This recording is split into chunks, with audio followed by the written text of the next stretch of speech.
When ChatGPT recommends a product, it doesn't just give you a link, it opines. On average, ChatGPT will use about 3,000 characters to answer a commercial question. And in this new world, the question is not just do I show up, but how do I show up? Chat or Claude know more about Audacious maybe than you do, but there are things that you know about Audacious right now that Chat and Claude simply don't know. You're an API between reality and AI at this point. We've got an absurd number that we're trying to hit this year. It's just a ridiculous ARR number. For us to hit that number, there are just laws of physics. That is all a function of people. Marketing, as we know, is about to change more than it has in the last 25 years. The old internet marketing playbook was built for humans browsing the web. Search, social, feeds, creators, and paid distribution. The next one is being built for AI agents interpreting the web. James Cadwallader is building the infrastructure for this shift. In under 2 years, his company Profound has gone from zero to $1 billion company with 700 enterprise customers and more than 13% of the Fortune 500 already on the platform. James is especially interesting because he saw the last major platform shift from inside the room. Building Kyra and running creative for Nike, Applebee's, Unilever, Prada and others as social and TikTok were eating the old marketing playbook in real time. Now he's building through the next shift. Today, we get into the new marketing operating system, the future of marketing orgs, and what an AI native company actually looks from the inside. Knuckle up. James, welcome to the show. Thanks for having me. Great. So you built Kyra through the last big shift when marketing shifted from search to a social media era and TikTok was taking over, and now you're building it for this new world. What's actually changing in marketing today compared to the prior world you built at Kyra? I think this platform shift is orders of magnitude bigger than what we've seen in the past. I think this shift from blue link search to the generative internet, an internet where you can talk to it and it talks back to you, puts, the prior platform shifts of social, mobile, cloud. Yeah, I think they pale in comparison. Yeah, I personally believe that how AI talks about your brand, products, and services will be the biggest function of marketing. This will be the highest priority item on every CMO's list by the end of this year. But what's actually shifting in the sense that is it how people are discovering brands now or being recommended brands that is changing in your mind? Because, the internet already exists. There's a lot of ways brands are marketed. Is this just an add-on to how the world of marketing plays out? Or is this a massive paradigm shift? No, I think this is a total rethink on information retrieval. Yeah, the human being's ability to exchange ideas has always been underpinned by technology shifts. So, if that was sharing ideas around a campfire or via a newspaper or television or the internet or social media, now our ability to access information through just having a conversation, this is upon us now. And yeah, how AI talks about your brand is already a really big deal. It's not, and I think that the failure mode, on this journey, we launched the business 21 months ago.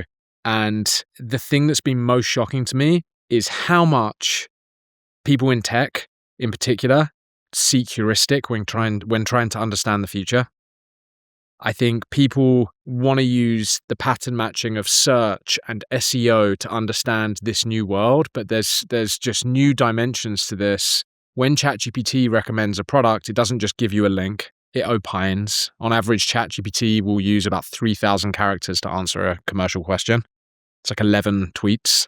It's like an entire tweet storm. And it will offer all kinds of supporting vernacular. It will give you comparisons. It will compare a competitor's product to you. It will give all kinds of detail that is essentially unsolicited by the person asking the question. So really, in the old world of search, it was just this question of how do I rank?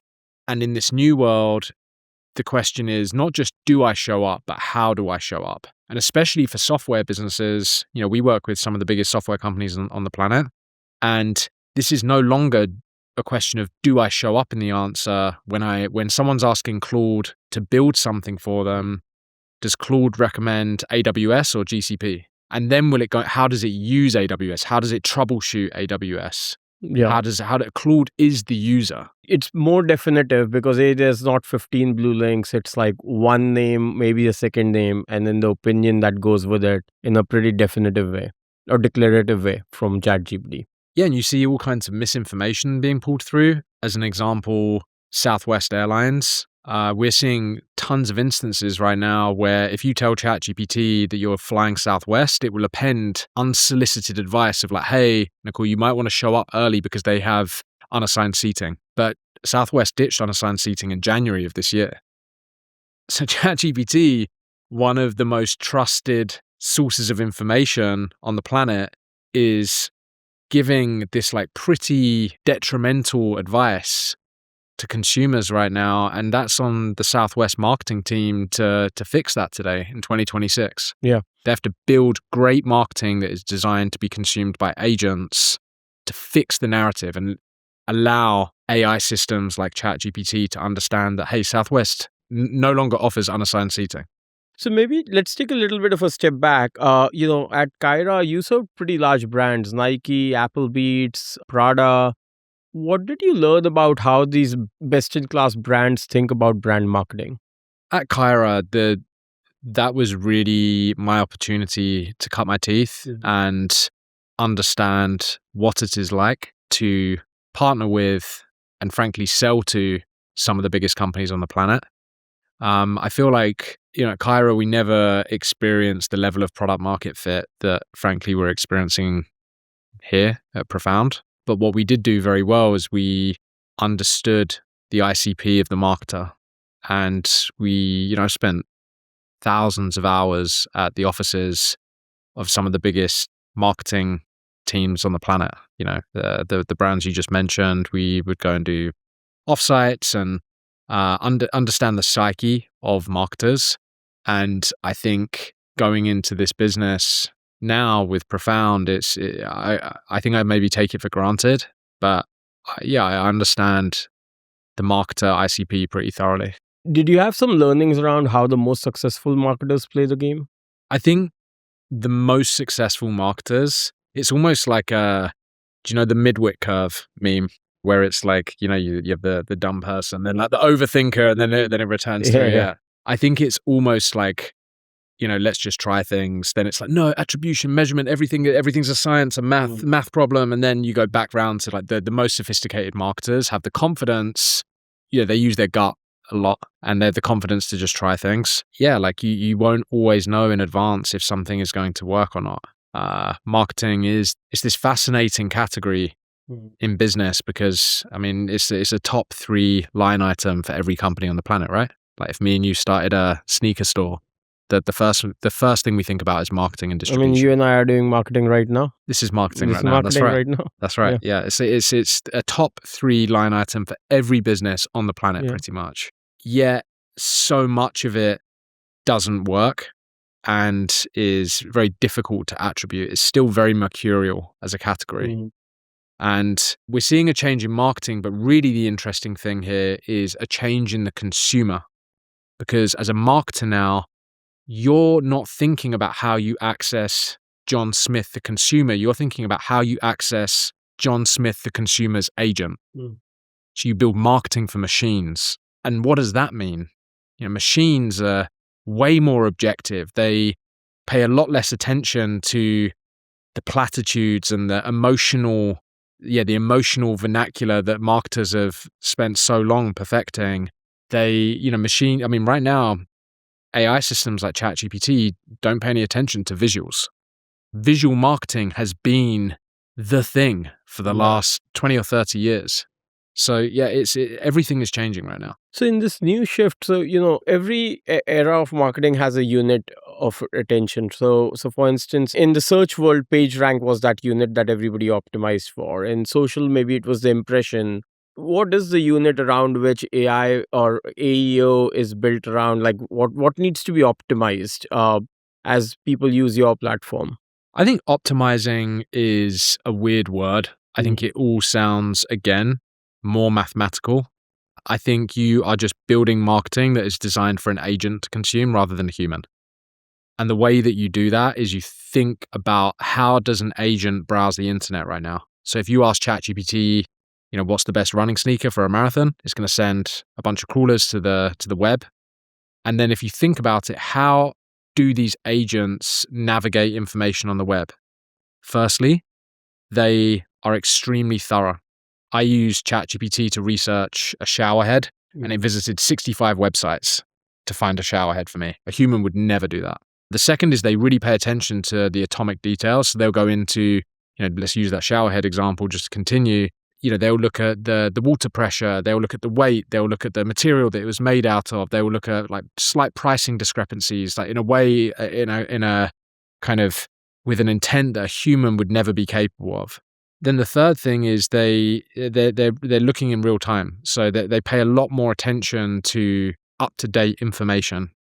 It's almost like AI has a chip on its shoulder. ChatGPT knows that it has to find more recent information, because if it relies on out-of-date information, it can send the results in a direction that is wrong. So they really index on up to the minute information. I mean, how is this that different than SEO?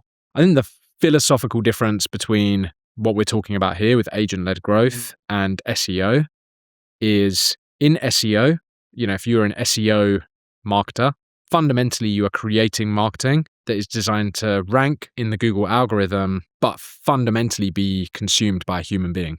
Whereas in this new world, we're creating content that quite literally may never be read or consumed by a human. But ultimately, even AI is going through those 65 websites and talking or looking through what third parties are claiming about your product. So ultimately, whether it's an agent or a human, it is kind of surfacing all the insights that live on the internet. And so in a prior world, the SEO agencies would try to make sure that whether it's Reddit or other places, it's all ranked in a favorable way for you, right? So I understand that now you're saying it's more definitive, more declarative. It presents the brand with an opinion also. But ultimately in the background, is it still ultimately, from a brand marketer's perspective, ultimately they still need to have a good product with good reviews across the internet? Both things are true, that it's the same muscle group, right? You are still marketing effectively. There's nothing, there's no silver bullet here. The onus on marketers now is to do quality marketing and more of it and think about agents rather than the consumer. But fundamentally, you are still producing information, just as you and I are now, as we sit in this room on camera, and distributing it with the hope that it will influence opinions, which is fundamentally marketing, which I think is what you're getting at. I would say the thing that's different, though, is that, hey, if I want to show up on ChatGPT, I will pay attention to a very different set of signals and information sources than if I cared about Gemini. And if I care about ChatGPT in this specific topic, in this specific language, in this specific territory, with this specific user group. So you're being very intentional about creating marketing that's designed to target where ChatGPT goes to get that information.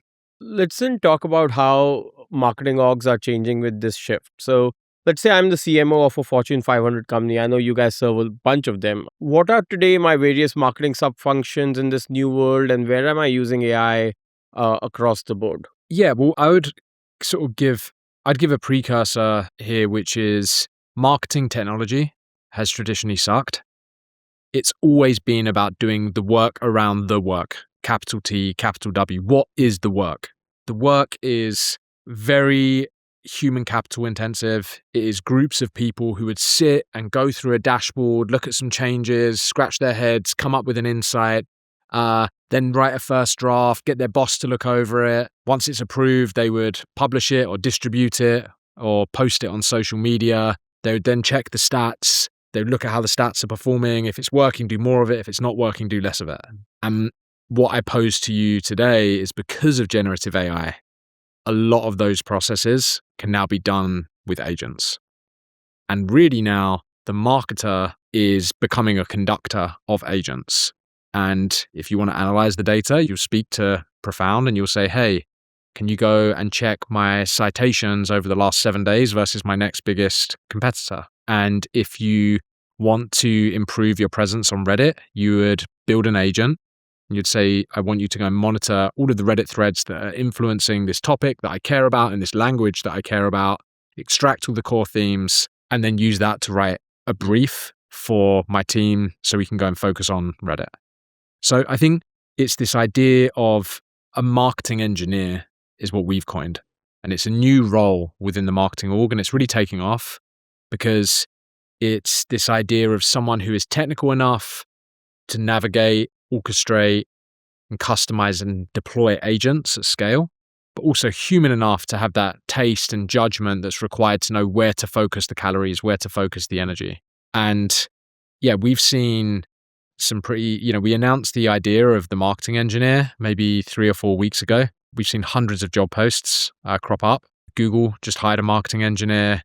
Yeah, we've seen incredible companies around the world now posting to find marketing engineers. And yeah, we believe that Profound is becoming the home of the marketing engineer. But also, like, as you think about the various sub-functions, brand marketing, paid marketing, maybe content marketing, and maybe there's many others. It depends on the nature of the company also. Where is AI being used the most? Where is AI not penetrated? So I'll give you an example, meaning copy generation. One could argue AI is literally generative. So why hasn't AI penetrated deeply into all kinds of copy generation from multimodal media, meaning like videos, images, and all of that? Or the other side is also you don't want AI slop. It should still feel like a human connection, taste, and all of that. So can you talk about like various sub-functions and where AI is being used in which way? Yeah, so we believe to kind of extend your analogy, if you think of all these different pillars within the marketing stack, so yeah, content marketing, brand marketing, performance marketing, growth marketing, social, SEO, demand gen, everything in between. So these are all pillars that represent hundreds of billions of dollars worth of TAM per pillar. We believe the marketing engineer sits above all of those pillars. I think if you're in PR and comms, you will be building agents that will identify media opportunities and create those media lists and do the outreach for you. I think if you're in product marketing, you will build agents that will take a PRD and transform it into, maybe objection battle cards that you could give straight to your sales team that pulls from a knowledge base of, super brand specific information. So I think this goes across everything. The nuance is that the new headwind or the new tailwind is this concept of slop. Slop is the idea that it sounds like AI. It's regurgitative by nature. There's no original thinking there. The antidote to slop, from my experience, is more context. I think right now we could write 1,000 blog posts for your company's website right now, right? Using ChatGPT. We could say, hey, write 1,000 blog posts. And it would happily do it. Be like, cool, great idea. Here's number 1, here's number 2, and it'd go and spit out a bunch of crap. The solution there is not to say, hey, AI sucks. Let's use pen and paper from now on. And the solution is to say, okay, cool. Here's a much more intricate system prompt. Here's a database of super specific information about my brand and our tone of voice. Here's do's and don'ts. Here's a bunch of objections that I've pulled from gong calls about my business that we can pipe in. Data and context is how you solve for slop. Are there areas in marketing that are still not automatable with AI, or where you would say, hey, it'll happen, but right now AI is not as good? I think we're going to see a bit of a dumbbell effect start to form, where I think brand marketing and celebrities and this events and these very human aspects of the marketing stack will become more and more important. And there will also be this kind of like high frequency marketing that takes place where, if you're Nike, I was going to say 5 years ago, but maybe even 3 years ago, you'd release a new sneaker and maybe have like a few blog posts for it. And now, I believe if you release a new sneaker, you're going to have 250 separate pieces of content, and it's going to be localized into 50 different languages. And then we're going to speak to why this sneaker is great for people in New York City who walk a lot, and also great for people who like hikes in Switzerland or something. So you're going to need to highlight the atomic units of that sneaker. What is it specifically? Not they look good. What is it specifically about this sneaker that makes it good? Is it the weight? Is it the material? Is it the fact that it was designed by some big brain who designed something else very good. Like, you need to give quantifiable, variable, objective facts that can be used and interpreted by AI, so that when Nicole asks ChatGPT a question like, hey, what's the best new sneaker? I'm visiting New York. ChatGPT has verifiable claims that it can use to build that response. Where is human judgment still required? Like in a world that goes in the direction that you are talking about, is there a role for human taste in marketing? Yeah, there will always be a human role. It's just higher up the stack. But is it taste? Is it something else? Is it review?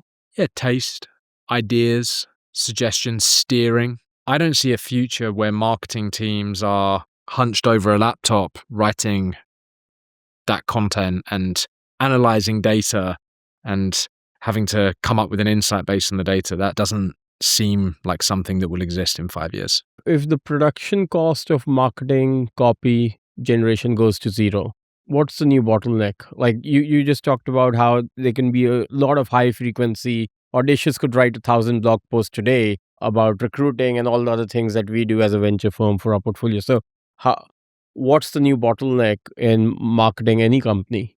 Ideas. Ideas. Yeah, ideas, like original ideas. How do you tell the thing that knows everything something it doesn't know? ChatGPT, I would say, Chat or Claude know more about Audacious maybe than you do. Yeah. I bet if I asked Chat or Claude a bunch of questions, it would give me a better answer about your own business than you would. Yeah. But there are things that you know about Audacious right now that Chat and Claude simply don't know, because they have not experienced, what it's like to step into your office. They've not experienced what it's like to do a deal with you. You're an API between reality and AI at this point. You need to be the way in which AI understands your business comes through you. So it's like ideas are this kind of, it sounds a bit trite when I say ideas are the limiting factor, but it's really your ability to communicate reality, or reality as you want it to be, with a very sophisticated intelligence. What's the new marketing stack, right? Marketing tech stack. So in the prior world, people would have all these multi-channel systems, whether it's Marketo, Braze, and others, email marketing systems, and Adobe and that suite, and Canva for SMBs, maybe for all kinds of image creation and marketing copy creation. What's the current marketing stack that you're seeing in parallel to Profound that is forming up in Fortune 500s at least? Yeah, I'd say, eventually I want it to be just Profound. Yeah. The idea is that we become the place that every marketer spends their day. For now, I think we still see an important role for the CRM and the CMS. I think we're seeing more focus from marketing teams on the CDN now, because when agents visit your website, often a JavaScript pixel, which has been what we've used to monitor human usage, is pretty redundant when agents are visiting, because a lot of them, it won't trigger, won't be pulled through. So CDNs like Akamai, Cloudflare are becoming the way in which marketers identify, cool, I created this piece of content. How many times did ChatGPT's user agent visit that page? That's like the new proxy for a human visit. So yeah, I think that the thing that I would say about the big difference in the marketing stack now is that point around that you can now do the work inside a piece of software. Prior to this, it's all marketing technology is all being about managing the work or doing the work around the work, Kanban boards or planning, social media planning platforms. But now what we are saying is, cool, you want to create content, you do that in Profound. You want to reach out to 100 publications, you do that in Profound. You eventually will get to a place where you're running your ad campaigns through Profound. You're running out of home campaigns even through Profound. But the whole thing, we believe, can live in a piece of software now because of generative AI. Got it. So your vision is to go not just, you started with GEO, generative engine optimization, but you're going for the entire marketing operating system. My ambition would be to build a company bigger than Adobe or bigger than Salesforce. I think that would be the most fun. I think that outcome, if I could rub a genie in a bottle right now, I think building a company as big as Adobe or as big as Salesforce would be the most fun outcome here. I'm never going to have another opportunity like this. This is it. This is my shot. So yeah, I'm kind of planning on trying to take it all the way. So what's next then? You started with GEO, Answer Insights, analytics around that. Can you share some of the product roadmap that is coming in terms of the next big pillar that you're knocking down? We began with analytics, then we shipped agents, and we now see it's about 60% of the orgs on Profound are using agents regularly now, which is crazy. That's people using agents to build content, do things. And it's multimodal content, not just text. Yeah. Wow. You can create reporting. We have integrations with like Gamma now. So you can query Profound and say, hey, build me an agent that builds a report and spits out a weekly report on our SEO data, and it spits it out as a beautiful PDF. Can you do ad creation already? Yeah, we've introduced Google Ads, and we've just introduced like display ads and even video ads yet or not? No, just display, just like SEM basically. Yeah. But then we've just introduced ChatGPT, OpenAI ads into our agents as well. The big thing that you're going to see, frankly, over the next, we're talking single-digit weeks, is the recommendation system beginning to really kick in, where we have long-running background agents or cloud agents, as they're being referred to, that will go through the data in loops and analyze the data in the background while you sleep. And then you wake up to, hey, cool, this is a recommendation. Hey, have you seen this? Hey, your competitor just did this. Which sounds trivial, and there's a lot of companies in the space like that. That idea in marketing it's played out, but no one's really done it with these long-running background agents that are looping and looping and looping. Yeah. You run a lot of inference through that process. Have you guys already gotten into lifecycle marketing also, meaning integrating with things like Segment and others to collect like what this user may have done 10 days ago on an e-commerce website or something, or if as logged in or not logged in and stuff, and then when is the appropriate time to send them the next follow-up email? Yeah, we have CRM integrations now and CMS integrations to sort of push out. Yeah. But yeah, that's all kind of like, I'd say it's a place that we're putting more calories into now, yeah. The problem with marketing is such a big stack. There's so many angles to it that if you can kind of drown if you try and do everything all at once. So yeah, as you mentioned, we began very focused on AI visibility. How does my brand show up when ChatGPT responds? And there's lots of angles there as well. It's not just as simple as the responses. We also plug into the CDN and capture network logs. We also have one of the biggest consumer panels on the planet of real user prompts to help you understand what people are typing in. But then the next big step was to say, okay, cool, we've got the richest data. We have the most breadth and depth in our data and insights. Now let's give that to agents that can do the work for you. So now it's just a case of just expanding and expanding. How does a marketing team look like even at a company like Profound? What are the human roles still? So you talked about marketing engineer. What are the other human roles in your marketing stack when agents are doing so much work? Is it just evaluation? I think you're, maybe just to touch on this, I think your head of growth, Nick, he mentioned that when he was at Loom, his marketing team had 30 people at a similar stage, and now you guys have only 8 people, right? So yeah, can you talk about what does the marketing team of today and the future look like? Yeah, I mean, we dog food our own product, as you'd hope and expect. Yeah. So we produce a lot of content. There's some of my favorite agents that we've created are like competitive insights. Mm-hmm. So we use agents a lot to maniacally monitor every competitor in our space. So we always know what competition is doing, and that's effortless now and wonderful as an experience because it just spits out into Slack. Again, to reference the dumbbell, at the other end of that dumbbell, though, we do some very human-centric stuff. Mm. So we get tons of value out of events.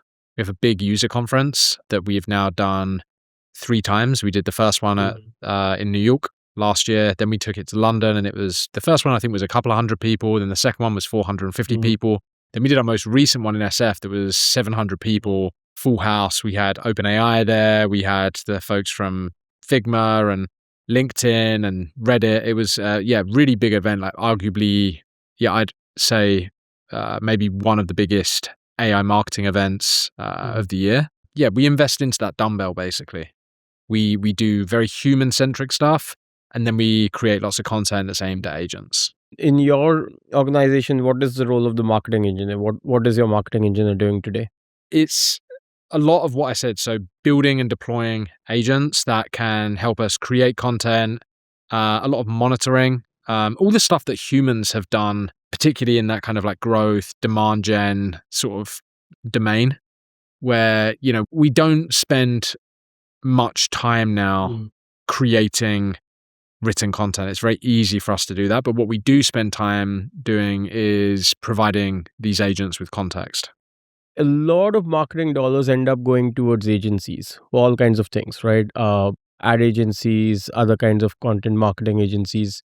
What of that world survives this shift with agents doing a lot more work? What timeline do you think that shift happens? Does that industry even survive if agents do all the work? I think people underestimate the relationships that large enterprise brands have with these big agencies. I believe, at least for the foreseeable, we're going to see marketing teams rely on agencies to build and deploy these agents that we're talking about. With business, so much of this is timing. And I think it would be a big mistake to believe that agencies will move out of the picture or should move out of the picture. I think is a big mistake. I think you play alongside agencies, and we're Profound is used by the biggest agencies on the planet right now, because agencies need the best technology. It's their space, their category is the most competitive it's ever been. And they want to show up to their clients and say, hey, we're using the best technology right now. We can help you understand and control how you show up in these new systems. We can build agents that can do all kinds of wonderful things for you, marketing that was not possible before. So I think, the dynamic hasn't changed that much. Are you seeing a difference in which B2C marketing organizations versus B2B marketing organizations are adopting AI? Our demand is orthogonal. We have demand from every brand under the sun. There's no rhyme or reason. We work with the biggest banks in the world. We work with the biggest bank in the world. We work with the biggest airlines. We work with some of the biggest B2B software companies, pharma, you name it, fashion and apparel. But is there a difference in the way they are adopting it, or it's pretty similar in your experience? I'd say it's more tied to the culture of the business than the category of the product. Maybe, sure, if it's a very regulated category, finance or healthcare or something, they naturally move a little slower. But we work with, giant Fortune 10 brands who are a lot faster than you'd expect. They get this image, and especially here in Silicon Valley, there's this idea that the enterprise is slow and done. And my experience is, it sounds like sycophancy, but my experience is quite the opposite. They're very leaned in. Is there almost a moment of existential threat that they are feeling that, hey, if we don't move to this new world, somebody else will write our story on ChatGPT's answers, and we need to make the shift as soon? Is there a high degree of urgency that you're sensing? I think if you're a leader at a giant Fortune 100 company, let's face it, you're probably in your 40s or 50s, which means you probably saw .com, you probably saw mobile, you probably saw social, and they know that this one is a really big deal and they're not going to miss it. And they understand that, it's for these brands, the level of investment we're talking about pales in comparison to the downside of missing the biggest platform shift in the history of marketing.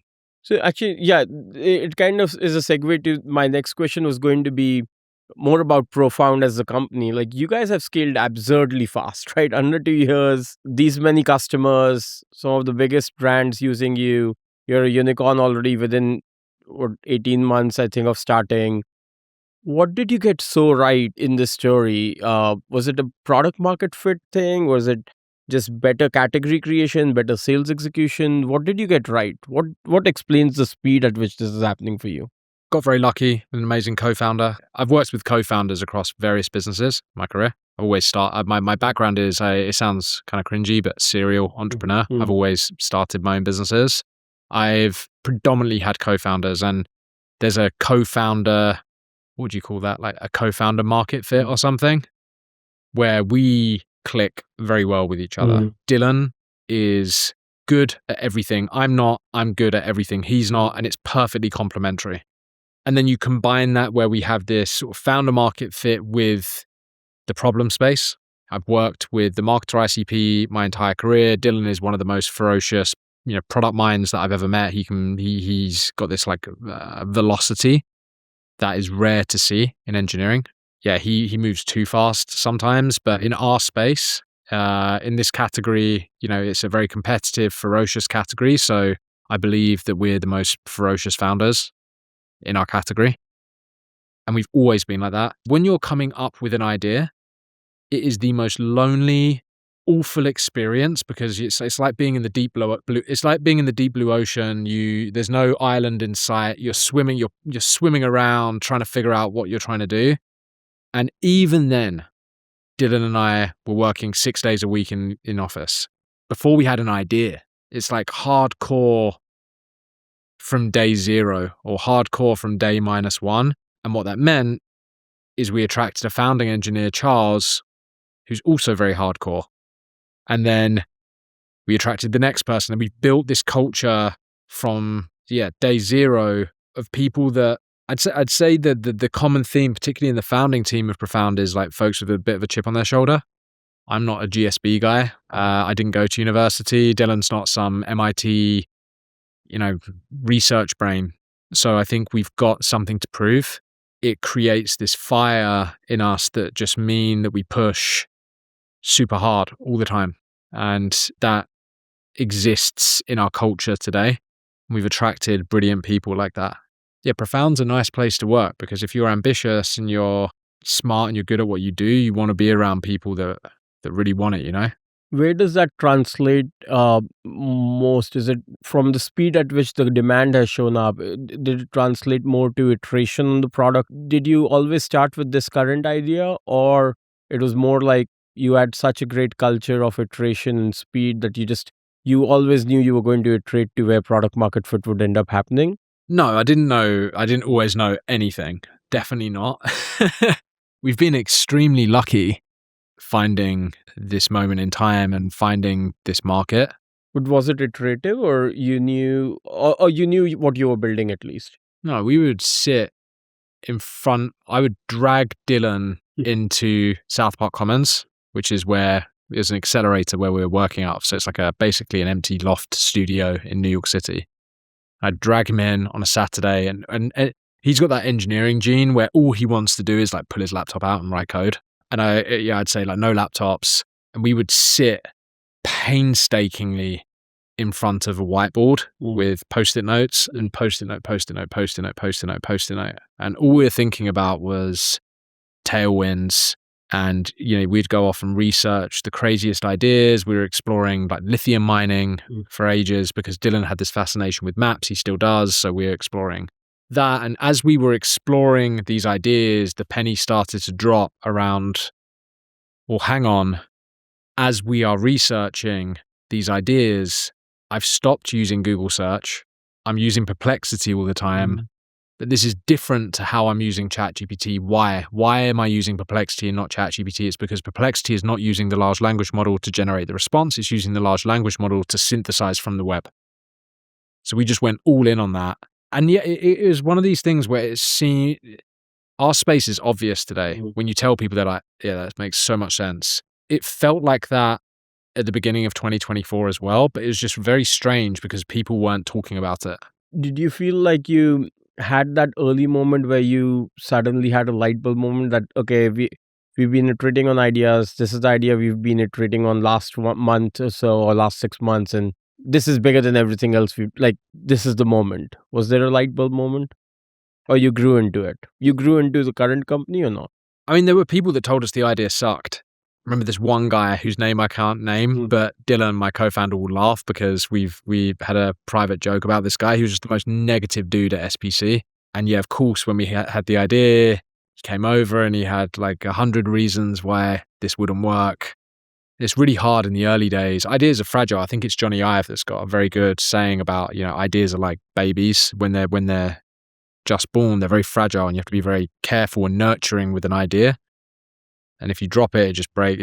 These things can shatter. If you try and poke holes in them, they will easily. You can always pull apart an idea. It requires this very specific balance of optimism, almost you might say blind optimism, but with a bit of self-awareness to know that, okay, this is just a stupid idea. And yeah, we had a few people telling us in the early days that Profound was a really stupid idea. And I nearly listened to them. There was actually, I've actually never said this before, this is interesting. So my co-founder, Dev, my co-founder of my previous company, was visiting New York. He lives in London, which is where I'm from. That's where we ran the previous company out of. And he was visiting New York. And we'd gone for a coffee or something just to hang out. And he was interested in what I was working on. And I remember I said to him, I pitched him basically the idea for Profound. And he said, that's a really good idea. And it gave me, I don't know why, maybe it's because he was my former co-founder or something, but also Dev knew me very well, and I trusted him that he would be critical and tell me if the idea sucked. Yeah, his vote of confidence kind of gave me a little pep up. You're also an AI native org, like you're an AI native company. It's not just an AI native product. So outside of marketing, are you using AI in every function? Like, can you talk about how AI native your customer support, sales, and engineering is easy? It's probably all AI now.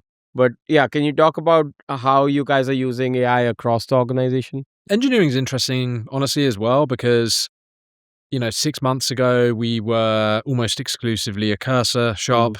Now I'd say it's predominantly Claude Code, Codex, and we use Factory as well, which is really interesting. The fact that a lot of our team uses Factory, which for anyone who's not familiar is like a Series B startup who haven't trained their own foundational model. They built a very good harness. It kind of breaks my mental model because I'm like, oh my God, how is this Series B company competing with the most insanely scaled companies on the planet right now? So yeah, we use Anthropic, we use Claude Code, Codex, and Factory on the engineering front. The rest of our business, yeah, we're incredibly AI pilled. It's kind of like not a big deal though. We launched the company in August of 2024. So yeah, everything. It was born in that way. Yes. Do you know there's the Bane. Yeah, I was Batman born meme. in darkness. Yeah. You simply, I was born in it. Yeah. It's in the Dark Knight Rises movie. Yeah. We were born in this world of AI and using AI in the workplace. With that said, we lean in heavily. I judge people that don't use it. Does the recruiting process have almost a test for AI nativeness or AI fluency? Well, no, but the engineering challenges they use. No, beyond even engineering. Oh, right. We will ask about it. I think we'll ask how people use these systems. It's kind of just expected. I don't know. If you're hiring, ambitious, hungry people, it's kind of weird if you're not using generative AI. We've built an internal platform, so internal tooling that we've called Profit. It's like a classic generic internal tool name, but it pulls from all of our granola recordings. It pulls from all of our Gong recordings. It plumbs in from Salesforce. We use Dust, which is a great tool to pull everything together. But it all pipes into this one monolithic platform called Profit. And our CS team uses that. Our sales team uses that. Management can use it. It essentially is becoming our central intelligence. You were a co-founder at Kyra.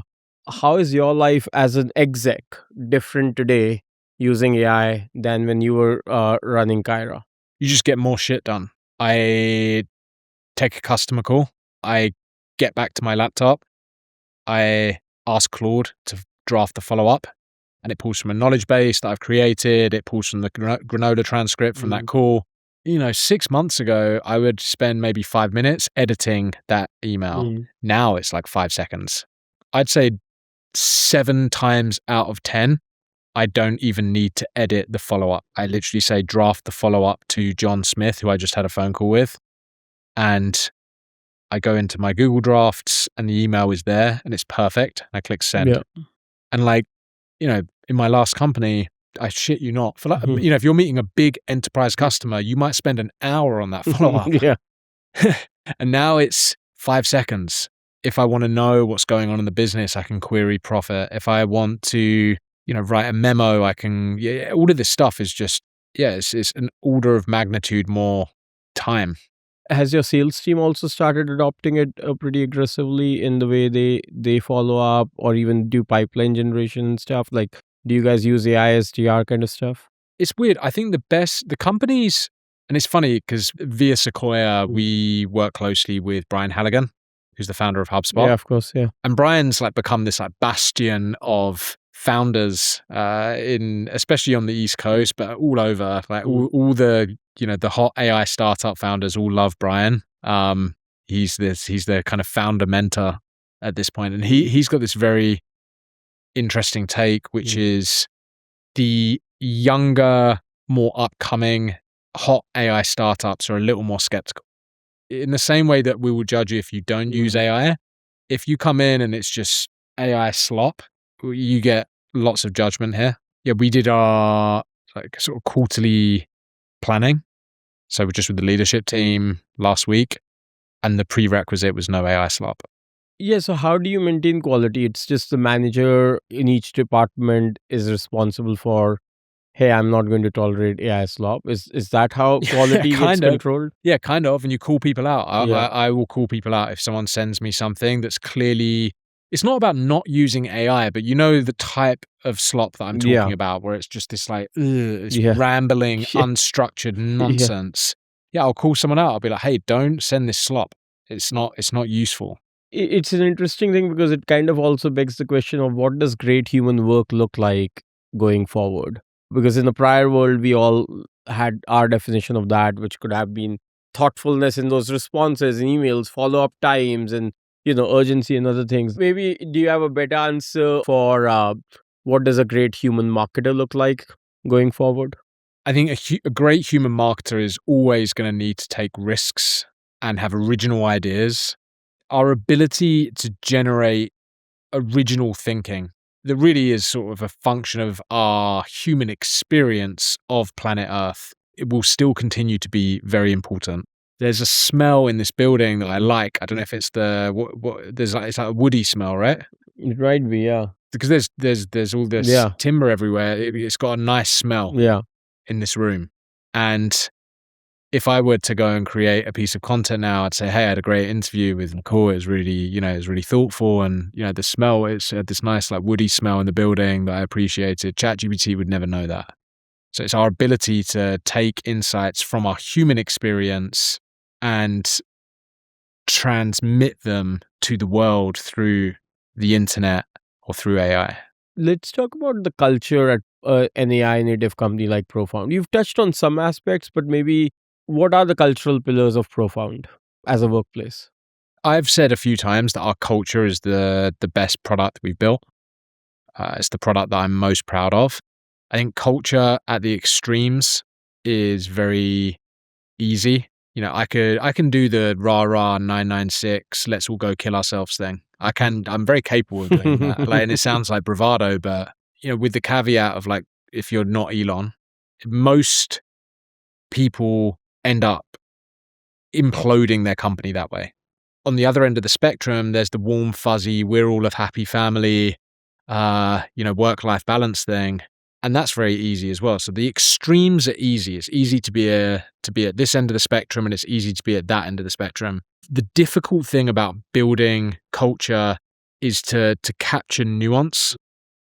And we've built this culture which is insanely hardworking. It would be a lie to say otherwise. A lot of us are in the office 6 days a week. You go into the office at 10 p.m., 11 p.m., there will be people there, basically every night. At the same time, we've built a culture where you can leave at 6 p.m. and no one bats an eyelid. Yeah. The way I think about it is I'm default hardworking. You could, if I was stacking shelves at Walmart, I would work really hard. It's just in my nature. And I think about the type of place where I would want to work as a default hardworking person. Nothing would piss me off more than having a manager or a boss kind of like second guessing why I had to leave it. So hey, dude, my mum's in town. I've got to go for dinner tonight. Fuck off. Like, I don't need someone breathing down my neck. And we're trying to create this culture of people that they're default hardworking, but they can work hard in their own ways. People in the office have like families and kids, and they go offline from 5 till 8, and then you see them pop back online, and they're hardcore, but they're in their own way. So it's like working hard without it being performative and stupid. And I think I'm able to do that now because I'm 36, I'm a little bit older. When I ran my last company when I was in my mid-20s, I didn't get that nuance. I was just like pedal to the metal, like, it was a bit more performative. So yeah, we live in this nuance now. Our culture is very specific to us, and it's something I'm very proud of. And I think, frankly, it's. I mean, I think there's a saying that says, culture is how you manage people when you're not in the room. What kind of person thrives at Profound? Yeah, people that are default hardworking. Yeah, I probably value, or frankly, I do value hard work or people who work harder over people that are super intelligent. Are there other criteria though that go into beyond work ethic for sure that makes a person very easily a profound person? Or Yeah, like curiosity, like domain mastery. We look for people who are very certain about what they want to do. A big red flag for me when hiring is when people are kind of generalists and they're like, hey, I want to do a bit of this, but also a bit of this. I'll start here, but maybe go here. Like, what we're really looking for is like, cool, if you're a front-end engineer, you want to be the best in the world. And you are learning from the greats, you are researching, you're doing your homework, and you are obsessed with the idea of total mastery of craft. And that's not that's not just an engineering thing. You could say the same thing for sales, for customer success, for design. So yeah, I think like we look for masters of craft and people that are default hardworking. That's what they do if left to their own devices. This sounds super trite and throwaway, but I don't like to work with arseholes. Neither does Dylan, my co-founder. There was someone that we had in, I mean, I won't timestamp it because it might be obvious, over the last month. This guy was like super credentialed, been to all the fancy schools, like everything checked out. I just thought he was obnoxious. Yeah. He wasn't curious.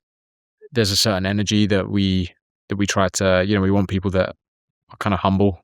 The other piece about you guys is, when a company scales this fast as you have scaled, things also have a risk of breaking, right? Communication breaks down, recruiting speed leads to suddenly the quality of people can drop because there's always pressure on hiring more people. How are you ensuring as a CEO that the quality doesn't drop as Profound still meets its ambitious growth goals? I'm having to grow myself. I'd say, it's like I've had to be a different type of CEO multiple times on this journey already. And considering it's only been 21 months, when we first launched this thing, I was hand-to-hand combat in the trenches, doing the things. And then that starts to change maybe around 30, 40, 50 employees. It's like, okay, now we need I need to inspire a bit more or lead a bit more. And then you get to 100 plus and it's like, okay, now we need a leadership team. We need a team of leaders. And then you're looking at how do you motivate your leaders and ensure that your leaders are culturally and morally aligned with me and Dylan. And then now as we're crossing the threshold of 200 people, it's kind of thinking of the business as we scale. Like we've relied and been very fortunate, especially because we're very much an in-person culture. We've been very fortunate and then we could rely on the sort of like tacit transfer of ideas. You sit next to Sally and then Sally tells you something, and that's kind of how we've learned and grown as a business. But now it's like, oh shit, that's breaking because there's people in different offices now. There's people that, our offices are bigger. So sometimes you don't even get that water cooler conversation. So it's like actually building the systems that can help us scale to maybe 500 or 1,000 people. I mean, I was with one of our investors, Keith Raboy at Coastal Ventures. We were with him last Thursday and he said, in classic Keith kind of look you square in the eye, we're about to hit a very awkward phase. He's like, 250 tends to be where things get really awkward. Like the OGs start to get unhappy because they're like, oh, it's not like it was when we started. Now there's systems in place. But then you have new people who are joining and they're like, there's not enough systems in place. And you're trying to kind of like both are right and wrong in the same vein, It's like the OGs are right. Like we want to maintain that original violence and aggression that we had from day zero. But then the new people are right in that, we're not a 20-person company now. Like we do need systems to orchestrate what is becoming an army of people. So reconciling those two things, I think, is like the new challenge. Are the CEOs that you go to, you have an amazing investor base also of ex-operator CEOs, but are there founder CEOs you find who are your go-to if you're stuck on an operating or leadership issue? Listen, there's no shortage of content on the internet. I am like a pretty ferocious consumer of podcast content. I've watched both of Winston at Harvey's podcasts. He did one with Halligan. He did one with Harry Stebbings. I just watched one with the CRO of Legora while we're on the subject of legal tech. I watched Brian Halligan's got a great podcast, Long Strange Trip. He interviewed Jack Dorsey recently. So I'll munch up all of that content. I'm pretty insatiable when it comes to that type of learning. I've never met Winston at Harvey. And, maybe there's things that he would tell me and there's secrets that I would glean from a private off-record conversation with him. Sure. But I reckon the 80-20 I can get from listening to 2.5 hours of him talking about his business. Are there elements of you from Kyra where you were a brand marketing exec, let's call it that, that actually there were instincts that you carried from there to Profound that you had to curb and say, hey, that worked for Kyra, this doesn't work for an enterprise software company, especially in the age of AI? One of our investors, Ben Braverman, who was the CRO of Flexport, he now runs a fund called Saga VC.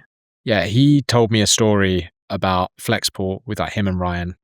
Where he said, prior to Flexport, we never knew what it was like to be at an A++ company, and how it's very surprising the quality of talent you can attract.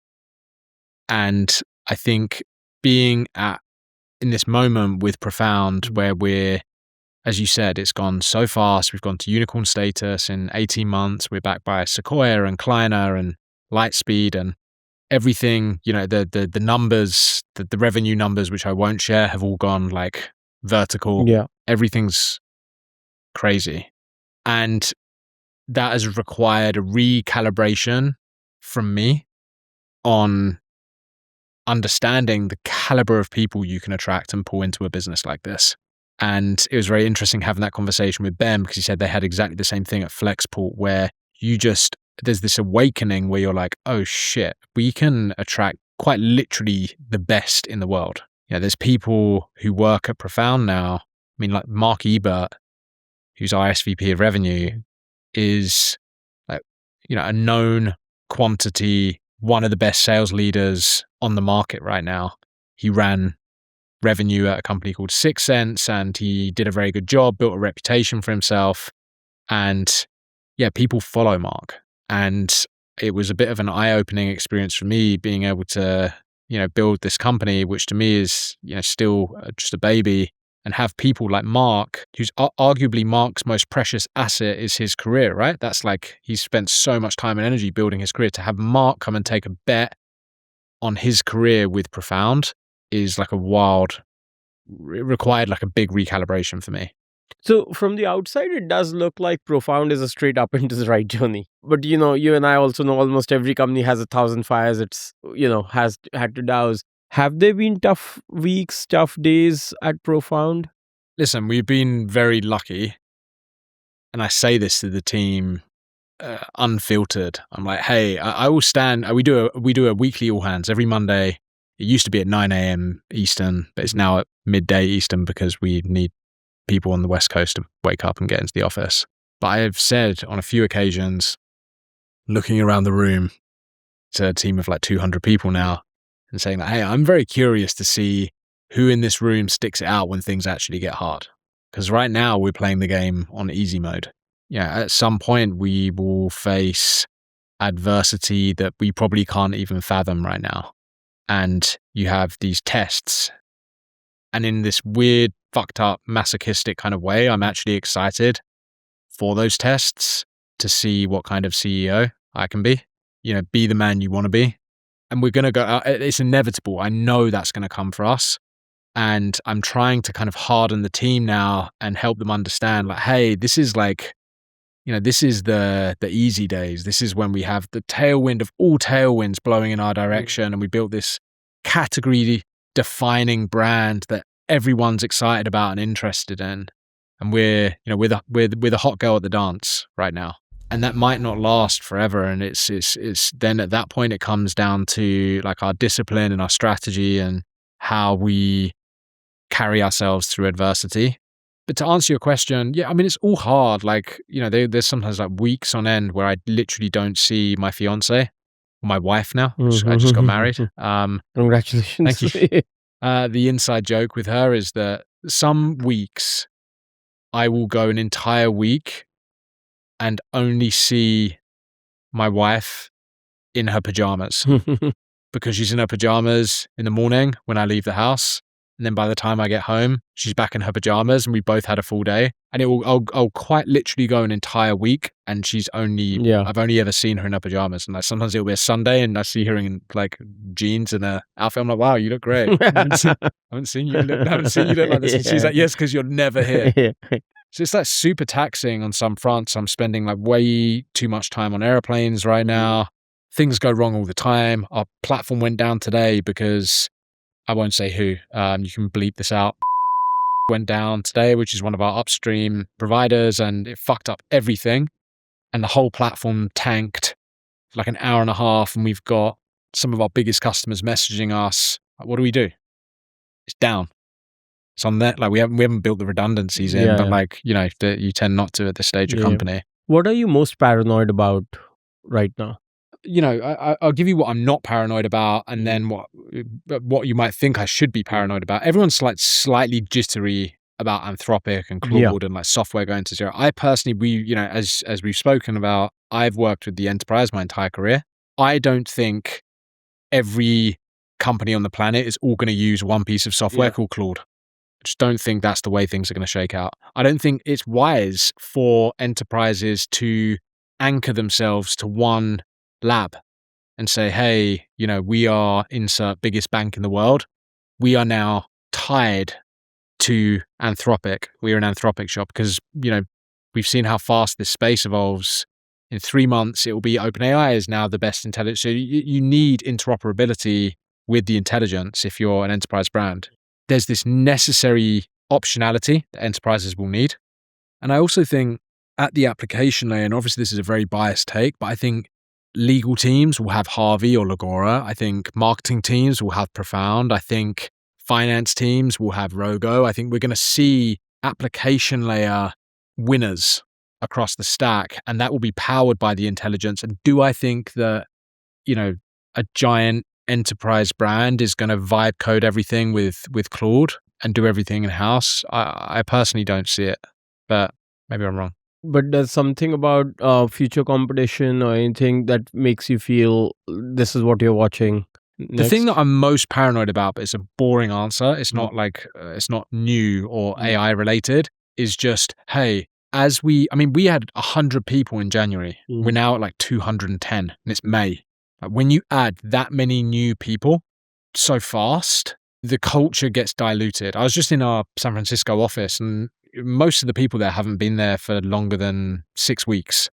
And I'm like, you don't really understand our culture. I've not hung out with you. You don't, and our ability to scale our culture, that worries me. I think that's hard. Yeah. And you're in this kind of constant place of tension where it's like, cool, we have to scale. Yeah. If we want to we've got an absurd number that we're trying to hit this year. It's just a ridiculous ARR number by end of year. I'll tell you the number, you can bleep it out. We're trying to hit ARR by the end of the year. Wow. For us to hit that number, there are just laws of physics. You can have all the AI SDRs in the world, but there is just laws of physics that surround our ability to hit that number, that predicate our ability to hit that number. You have to have X number of ramped AEs in seat. And then if we're going to land X many logos, you have to have the CS team to support it. And the product has to be here. And that is all a function of people. So we have to add X many people. That's why culture and recruiting are the risks with such hyperscaling. Yeah, and I read the Twitter slop where people are like, oh, you need to do it with a team of 10 now. Maybe if you're running like a PLG thing, and then it's all run rate nonsense anyway. If you're, when I'm talking numbers, I'm talking MSA enterprise contracts is what we go after. And for that, you need humans. Yeah. And sure, they're more efficient humans. Sure, we use Gong to review every single one of our sales calls and plumb everything into profit and this and that. But fundamentally, you need the humans who are ramped in seat who can take the calls. So next up is our quickfire round. One marketing workflow you'd kill at every Fortune 500 company now. I'd say building reporting decks. I think marketers spend way too much time building decks that they can use to update their managers. And now you can do that with AI, with Profound. Biggest lie marketer tells themselves about AI. That it's one silver bullet that's going to solve everything, that you just press a big red button and your marketing is done. A brand whose AI era marketing has been excellent. I think the Expedia team are particularly good. They've got a very sophisticated content marketing function. They have hundreds of thousands of web pages or millions of web pages. It's just a giant machine that those guys have built. Best startup book that inspires you and is one that you really have taken your operating principles from? Frank Slootman, Amp It Up. Worst startup advice that is getting repeated as gospel these days around AI and all the other things? AI SDRs are stupid. SDRs are stupid, great. The AI app that you love the most, which is not ChatGPT, Claude, or Profound? Dust is very good for us. Okay. Yeah, another Sequoia company. It's like our intelligence layer. It's a great product. So last question. So let's say you're talking to a Fortune 500 CMO today.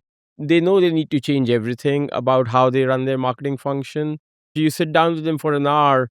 What would be your recommendation on their 90-day plan to revamp around Profound and the future of marketing? It's the human transformation piece. The failure mode that we see is exec gets really excited, team below doesn't get much of a say, so it gets kicked down to the team to go and execute, and they've not been part of that journey. So I think the CMO's role, because I think the CMO is correct in that, sure, this is a big moment in time and you do not want to miss it, but they need to bring the people on their team along on the journey with them. They need to bring the marketers who are going to be clicking the buttons and doing the work and give them the context as to why this is important. You know, why we're building this muscle, why we want to use agents to make us more efficient, why we care about what ChatGPT says about our brand and products and services. So I think, ironically, in this world of generative AI, the biggest challenge for execs today is not a technology challenge. It's a human transformation challenge. Have you found something across the experience with Profound that a tactic or a strategy that is working for CMOs to bring their entire team along on this transformation? We physically go and do offsites. So we did one yesterday with the biggest bank in Canada. And we went up to Toronto and spent the day with the team, showing them what to do. These tools are extremely powerful, but they are a new category of technology. It's not intuitive. People don't get it straight away. Even when it's like, we have all kinds of ergonomic functionality now where you can just talk to our platform and it will give you the answers. You'd think it would be intuitive, but it's not always the most intuitive. And I'm sure we don't do the best job all the time in our UX as well. Yeah, it's really understanding that we are not just a vendor to these big brands. We are a technology partner. We will help you navigate the transformation. You have to transform people who have been doing the work very manually for decades into people that will now be conductors of AI, conductors of agents. And that's the hardest challenge I'd say today.